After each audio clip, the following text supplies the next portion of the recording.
Episode opening സീനിലാണെങ്കിൽ മൊമൻറ്റോസ്കി അവനാണെങ്കിൽ ഹൃദയം തകർന്ന് അങ്ങനെ അവൻ്റെ ഐലാൻഡ് അത് നോക്കി കാണുകയാണ്. അവൻ്റെ അച്ഛൻ ഓടൻ ആൾ ക്രിയേറ്റ് ചെയ്തിരുന്ന ആ ഒരു ഐലാൻഡ് മുഴുവനായിട്ടും ഇപ്പം തകർന്ന് തരിപ്പണമായിരിക്കുകയാണ്. ആ ഐലാൻഡ് മുഴുവൻ ഇപ്പോൾ പോയിസൺ വെള്ളത്താലും പോയിസൺ ഫോഗ് കൊണ്ടും ആകെ തന്നെ മലിനമായിരിക്കുകയാണ്. ജനങ്ങളെല്ലാവരും പട്ടിണിയിലും പരിവട്ടത്തിലും ഒരുപാട് വിഷമിക്കുകയാണ്.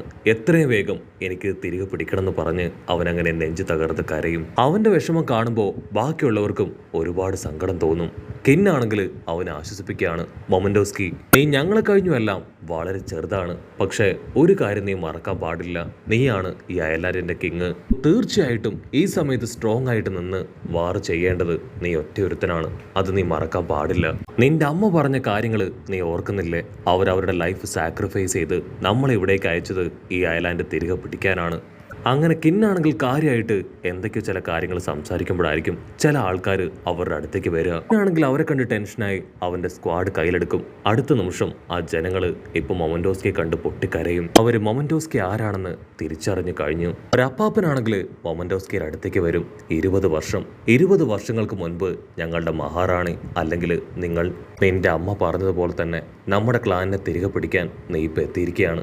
ഇതാണ് ഞങ്ങൾ കാത്തിരുന്ന ആ നിമിഷം എന്ന് പറഞ്ഞ് അദ്ദേഹവും കൂടെ ഉണ്ടായിരുന്നവരെല്ലാവരും ഇപ്പൊ മൊമൻറ്റോസ്കിയുടെ മുൻപിൽ അങ്ങനെ തല വണങ്ങി നിൽക്കും. മൊമൻറ്റോസ്കിക്ക് ആണെങ്കിൽ അപ്പോഴും അവര് പറയുന്നൊന്നും വിശ്വസിക്കാനായിട്ട് കഴിയുന്നില്ല. ഇവരെങ്ങനെ ഈ രഹസ്യം മനസ്സിലാക്കി? അതിനാൽ ജനങ്ങൾ പറയും, നിങ്ങൾ മരിച്ചതിന് ശേഷം ഞങ്ങൾ ഈ കാസ്റ്റിൽ മുഴുവൻ കയറി ഇറങ്ങി അന്വേഷിച്ചു, നിങ്ങളുടെ ബോഡി ഞങ്ങൾക്ക് കണ്ടെത്താനായില്ല. അതിനെ തുടർന്ന് ക്വീൻ പറഞ്ഞ വാക്കുകൾ ഞങ്ങൾ പൂർണ്ണമായിട്ടും വിശ്വസിച്ചു. ഇന്ന് നിങ്ങൾ തിരികെ എത്തിയിരിക്കുകയാണ്. അതിനുശേഷം അന്നു മുതൽ ഇന്ന് വരെ അവർ വലിയൊരു വാറിന് വേണ്ടി തയ്യാറെടുക്കുകയായിരുന്നു. അവരുടെ ആൾക്കാരുടെ കാലിൽ ഒരു മൂൺ സിമ്പിൾ അവർ ഓൾറെഡി ഇട്ട് കഴിഞ്ഞിരുന്നു. പിന്നീടാണെങ്കിൽ ഭയങ്കര അത്ഭുതം, 20 വർഷത്തിന് ശേഷവും ഇപ്പോഴും അവരുടെ ആൾക്കാർ ജീവിച്ചിരിപ്പുണ്ട്. കിന്ന അവരോട് പറയും, ആ ഒറോച്ചിക്ക് സപ്പോർട്ടായി സാക്ഷാൽ കൈഡോ ഉണ്ട്, അവനൊരു വലിയ ശക്തി തന്നെയാണ്.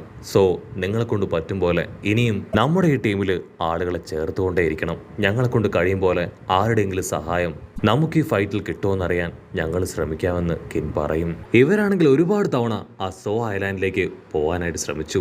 അവർക്ക് കടലിൽ സെയിൽ ചെയ്യാൻ അറിയില്ല. അതുകൊണ്ട് തന്നെ ഒരുപാട് തവണ അവരുടെ ശ്രമം അതെല്ലാം തന്നെ ദാരുണമായിട്ട് പരാജയപ്പെട്ടു. അവർ അവസാനമായിട്ട് ശ്രമിക്കുന്ന സമയം അവരുടെ കപ്പല് അത് രണ്ടായിട്ട് ഒടിഞ്ഞ് റൈസോ ആണെങ്കിൽ ആ സോ ഐലാൻഡിലേക്ക് എത്തി. ബാക്കിയുള്ളവർ ഡെസ്ത്രോസയിലേക്ക് എത്തി. അവിടെ എത്തി അവർ ഡോഫ്ലമിംഗോട് സഹായം ചോദിച്ചു. ഡോഫ്ലമിംഗോ ആണെങ്കിൽ കൈഡോയുടെ അസിസ്റ്റന്റ് ആണ്. അതുകൊണ്ട് തന്നെ അവരെ മിരട്ടി ഓടിച്ചു. അവിടെ വെച്ചാണ് അവർ 3 പേരും 3 വഴിക്ക് പിരിഞ്ഞത്. പിന്നീട് അവരെ നമ്മുടെ ആൾക്കാർ ചെന്നാണ് ഒരുപാട് കഷ്ടപ്പെട്ട് വീണ്ടും കണ്ടെത്തി കൊടുത്തത്. അങ്ങനെ എല്ലാ കാര്യങ്ങളും ഷെയർ ചെയ്ത് അവരിപ്പോൾ ഇവിടെ അവരുടെ അയലാൻഡ് തിരികെ പിടിക്കാൻ എത്തിയിരിക്കുകയാണ്. ഓൾറെഡി ഒറോച്ചി ആണെങ്കിൽ ഈ കാര്യങ്ങളെല്ലാം തന്നെ അറിഞ്ഞതാണ്. പക്ഷെ അവന് അതിലൊട്ടും വിശ്വാസമില്ല. 20 വർഷങ്ങൾക്ക് മുൻപ് കൊല്ലപ്പെട്ടവര് അവർ ടൈം ട്രാവൽ ചെയ്ത് തിരികെ വരുമെന്ന് അവൻ വിശ്വസിക്കുന്നില്ല. അതുകൊണ്ടാണ് അവൻ പ്രത്യേകിച്ച് യാതൊന്നും ചെയ്യാതെ അടങ്ങിയിരിക്കുന്നത്. ഇവർക്കാണെങ്കിൽ അതുകൊണ്ട് തന്നെ അത് വലിയൊരു ബെനിഫിറ്റ് തന്നെയാണ്. അവരുടെ പ്ലാനുകൾ കറക്റ്റായിട്ട് അവരെ കൊണ്ട് എക്സിക്യൂട്ട് ചെയ്യാൻ പറ്റും. കൈഡോയ്ക്കും ഒറോച്ചിക്ക് നേരെ ഫൈറ്റ് ചെയ്യാൻ നമ്മുടെ ആൾക്കാരെല്ലാവരും റെഡിയായി കഴിഞ്ഞു. അവർക്ക് കട്ട സപ്പോർട്ട് കൊടുത്തുകൊണ്ട് ടഫാർഗർലോയും അവൻ്റെ ടീമും അതുപോലെ തന്നെ ലൂഫിയാൻ ടീമും അവരോടൊപ്പം തന്നെയുണ്ട്. അങ്ങനെ അവരെല്ലാവരും വമ്പം പ്ലാനുകളൊക്കെ ആയി അത് എക്സിക്യൂട്ട് ചെയ്യാൻ തയ്യാറെടുത്ത് നിൽക്കും. കെന്നാണെങ്കിൽ ഇപ്പം നമ്മുടെ ആൾക്കാരോട് പറയും, നമുക്ക് ഈ മെയിൻ വില്ലന്മാരോട് വേണം ആദ്യം ഏറ്റുമുട്ടാൻ. അതിന് പറ്റിയ സ്ഥലം ഒനിഗഷിമ എന്ന് പറയുന്ന ഒരു ഐലാൻഡാണ്. അവിടെ വെച്ച് ഫൈറ്റ് ചെയ്യുകയാണെങ്കിൽ നമുക്ക് എല്ലാം കൊണ്ടും നല്ലത് തന്നെയാണ്.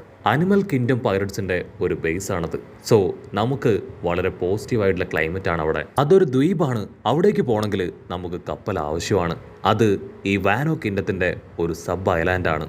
വാനോ കിങ്ഡത്തിൽ നിന്ന് നോക്കിയാൽ തന്നെ ആ ഐലാൻഡ് കാണാനായിട്ട് കഴിയും. അത് ഒരുപാട് ദൂരത്തൊന്നുമല്ല, വളരെ വേഗം അവിടേക്ക് എത്താൻ പറ്റും. വാനോ കിങ്ഡത്തിൽ ഫയർ ഫെസ്റ്റിവൽ നടക്കുന്ന ഒരു പ്രത്യേക ദിവസമുണ്ട്. അന്നാണ് നമുക്കിത് കറക്റ്റായിട്ട് എക്സിക്യൂട്ട് ചെയ്യാൻ പറ്റുക. സോ നമ്മൾ പ്ലാൻ ചെയ്ത കാര്യങ്ങളെല്ലാം തന്നെ കറക്റ്റായിട്ട് ആ ദിവസം എക്സിക്യൂട്ട് ചെയ്യാൻ കഴിയുകയാണെങ്കിൽ തീർച്ചയായിട്ടും ആ വില്ലന്മാരെ എല്ലാം നമ്മളെ കൊണ്ട് തോൽപ്പിക്കാൻ കഴിയുമെന്ന് പറയും. മാത്രമല്ല ഇവരുടെ ടീമിൽ ഇനി ഒരാൾ കൂടെ ബാക്കിയുണ്ട്. അത് മറ്റാരുമല്ല, കെന്നിന്റെ വൈഫ്. അത് നമ്മൾ കഴിഞ്ഞ എപ്പിസോഡുകളിൽ കണ്ട അന്തരിച്ചേച്ചിയാണ്. അത് കേട്ട് നമ്മുടെ ആൾക്കാരെല്ലാവരും ഒന്നുകൂടെ ഞെട്ടും. കിന്നാണെങ്കിൽ അവരുടെ പ്ലാനിങ്സ് അതെല്ലാം തന്നെ ഇപ്പൊ ചില പേപ്പറുകളിലേക്ക് പകർത്തിയിരിക്കുകയാണ്. അത് ചില പ്രത്യേക സയൻസും രൂപങ്ങളും ഒക്കെ ഉപയോഗിച്ചാണ് അവൻ ഡിസൈൻ ചെയ്തിരിക്കുന്നത്.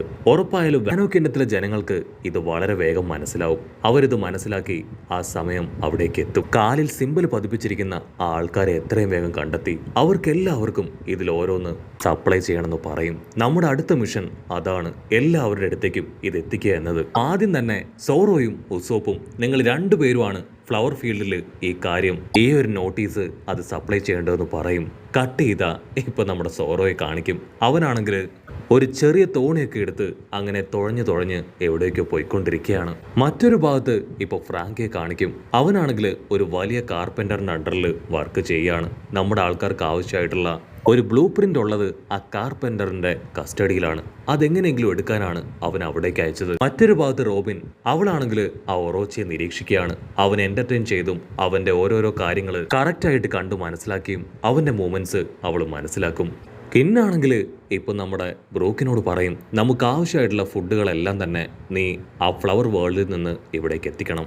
നാമിക്ക് ക്ലൈമറ്റ് ചേഞ്ച് ചെയ്യാനുള്ള പ്രത്യേക എബിലിറ്റി ഉണ്ട്. സോ അതുകൊണ്ട് തന്നെ ഒരു കുണോയിച്ചിയായി നിന്നുകൊണ്ട് നീ ക്ലൈമറ്റ്സ് ചേഞ്ച് ചെയ്യണം. നാമിക്കാണെങ്കിൽ അത് കേൾക്കുമ്പോൾ കുറച്ച് സന്തോഷമൊക്കെ തോന്നും. കാരണം അവൾക്കൊരു സാമുറായി ആവാൻ ഒരുപാട് ഇഷ്ടമാണ് ഇവിടെ റീൻ. അതിനുശേഷം കിന്നാണെങ്കിൽ ഇപ്പോൾ സാഞ്ചിയോട് പറയും, നീ എത്രയും വേഗം എല്ലാവരോടും വളരെ ഫ്രണ്ട്ലി ആയി ഇവിടെയുള്ള ആൾക്കാരുടെ ഇടയിൽ നമ്മുടെ ആൾക്കാരെ തിരിച്ചറിഞ്ഞ് ഈ നോട്ടീസ് അത് ഡിസ്ട്രിബ്യൂട്ട് ചെയ്യണം. മറ്റുള്ളവരോട് വളരെയധികം വേഗത്തിൽ ഇടപഴകാൻ നിന്നെ കൊണ്ട് കഴിയും. അതിനുശേഷം കിന്നാണെങ്കിൽ ഇപ്പൊ എല്ലാവരുടെയും തലയിൽ ഓരോ ഇല വെക്കും. പിന്നീട് അവന്റെ മാന്ത്രിക പവർ ഉപയോഗിച്ച് എല്ലാവരെയും സാമുറായി വേഷത്തിലേക്ക് അങ്ങനെ ചേഞ്ച് ചെയ്ത് വിടുകയാണ്. അവർക്കാണെങ്കിൽ ഭയങ്കര അത്ഭുതം. അവരെല്ലാവരും പരസ്പരം അവരുടെ വേഷഭൂഷാദികളൊക്കെ നോക്കി അത്ഭുതപ്പെട്ട് നിൽക്കും. ഇവിടെ നാമിക്കാണെങ്കിൽ അവളുടെ ഡ്രസ്സ് ഒട്ടും ഇഷ്ടാവില്ല. സത്യം പറയും, കുണോച്ചിയുടെ കോസ്റ്റ്യൂംസ് അതിങ്ങനെയാണോ? അതിന് കിൻ പറയും, ഈ ഒരു ജനറേഷനിലുള്ള കുണോയിച്ചയുടെ ലുക്കിനെ കുറിച്ച് എനിക്കറിയില്ല. ഓക്കെ, കുഴപ്പമില്ല, ഞാൻ എന്തായാലും ഒരു കുണോയിച്ചയെ ഇവിടേക്ക് വിളിച്ചു വരുത്താം. അവളെ വെച്ച് നമുക്ക് കമ്പയർ ചെയ്യാമെന്ന് പറഞ്ഞ് ആൾ അവിടേക്ക് ഒരു കുണോയിച്ചയെ വിളിക്കും. അടുത്ത നിമിഷം അവിടേക്ക് വന്ന കുണോയിച്ചയെ കണ്ട് എല്ലാവരും ഞെട്ടും. അവളുടെ ബോഡി മുഴുവൻ ഡ്രസ്സുണ്ട്. കൺട്രോൾ പോയ നാമിയാണെങ്കിൽ ഇപ്പൊ കിന്നിന്റെ മുഖത്ത് ആഞ്ഞടിക്കും. കിന്ന് പേടിച്ച് വരച്ച് ഇപ്പൊ അവളുടെ ഡ്രസ്സും അവൾക്ക് ഇഷ്ടമുള്ളതുപോലെ അങ്ങനെ ഡിസൈൻ ചെയ്ത് കൊടുക്കുകയാണ്. അവിടേക്ക് വന്ന കുണോയിച്ചിയാണെങ്കിൽ അവൾ തന്നെ ഇൻട്രൊഡ്യൂസ് ചെയ്യും, ഞാനൊരു കുണോയിച്ചിയാണ്, ഞാൻ ഓൾമോസ്റ്റ് കിന്നിൻ്റെ സിസ്റ്ററിനെ പോലെയാണ്, എനിക്ക് മറ്റുള്ളവരെ സെഡ്യൂസ് ചെയ്യാൻ വളരെയധികം ദൈവം പവറും ഒക്കെ ഉണ്ടെന്ന് പറഞ്ഞ് അവളങ്ങനെ സ്റ്റൈലായിട്ട് നാണം കുടുങ്ങി നിൽക്കും. ഇന്നാണെങ്കിൽ അവസാനമായി വീണ്ടും ഒരു കാര്യം പറയും, നമ്മളെല്ലാവരും ഇപ്പൊ പിരിഞ്ഞു പോകാൻ സമയമായി. പക്ഷെ നമ്മൾ തിരികെ എത്തുമ്പോൾ പ്രധാനപ്പെട്ട 3 സാമുറൈസിനെ കൂടെ നമ്മൾ കണ്ടെത്തണം. അവർ നമ്മളുടെ കൂടെ ഉണ്ടെങ്കിൽ നമുക്കത് വലിയൊരു ബെനിഫിറ്റ് ആണ്. അവൻ ആ 3 സാമുറൈസിൻ്റെയും പേര് പറഞ്ഞ് ഓരോരുത്തരും ഓരോരോ വഴിയിലൂടെ ഡൈവേർട്ടായി പോകുന്നതോടു കൂടെ ഈ ഒരു എപ്പിസോഡും അവസാനിക്കുന്നു.